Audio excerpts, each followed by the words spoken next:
Well, President Biden brought the first shelter dog into the White House. And regardless of your politics, that's a great thing for Major the dog. So great, in fact, that a book has been written about him. And joining us now is Emmy Award-winning comedy writer and author of the book, Major Makes History. Welcome, Jill Twiss. Thanks for being here. Hi, thank you so much for having me. Thank you so much for being with us. All right, so the book is written from the dog's perspective. Is that right, Jill? That is correct. I feel like we hear enough from the president. It seems much more important to hear from this dog.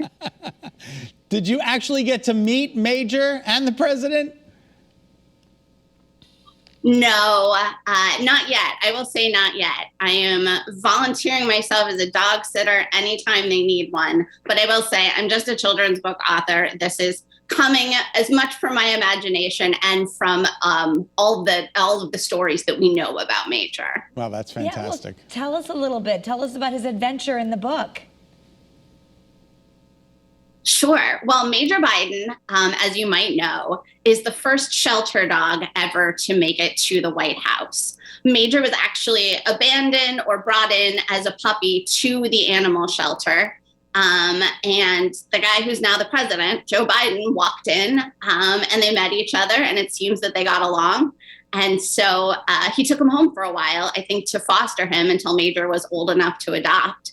And then he adopted him. And later, Joe Biden was elected president and Major got to go to the White House. But I like to focus a little more on where he started out at the shelter than where he ended up, because there's just so many animals in shelters right now that could use homes. And they're just great dogs and cats. Yeah. This isn't your first time writing a day in the life of Marlon Bundo about Vice President Mike Pence's bunny rabbit. You wrote that book as well, right? I did. I used to write for a show called Last Week Tonight with John Oliver. And through that show, I pitched as a joke a book about Mike Pence's bunny, Marlon Bundo, because to be honest, I was obsessed with that bunny.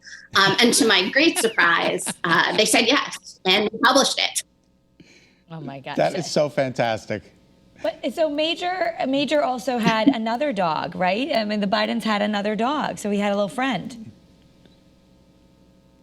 Yes. Actually, before Major, the Bidens had a dog named Champ, who I believe was also a German Shepherd. And Champ and Major became best friends. Unfortunately, not very long ago, the Bidens actually lost Champ. He passed away. That's sad.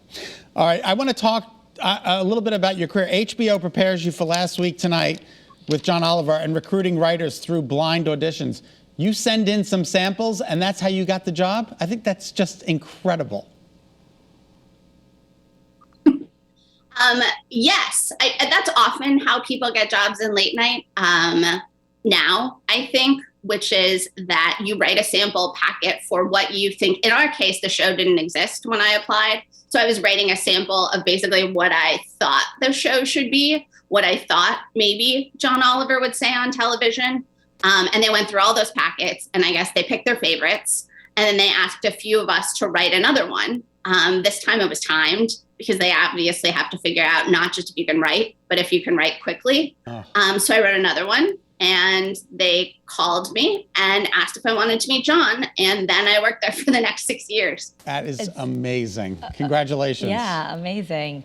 I love that you're bringing your humor and your love of animals to children's books, because that's really a great way to read to your kids and for adults too, just to see how important it is and how these pets are out there and they need our homes. Absolutely. Yeah, I think that writing kids' books was a surprise to me. It wasn't totally what I intended to do, and it has turned out to be one of the most rewarding things that I've ever done. Well, we're very happy. I know you got accepted into law school, but instead you joined a touring children's theater troupe, and we're very happy that you did. You did your research, but yes, I think that it took years, but finally we won a couple of trophies, and my parents can finally forgive me for not going to law school. That's great. Well, Jill, you're a delight, and we're so happy that the book is out. Oh, Oh, thank you so much for having me. It Yes. was great. Good luck. Good luck. Good. See what happens when you follow your passion. Absolutely. I think it's just great. I got accepted into law school too, and I didn't go either.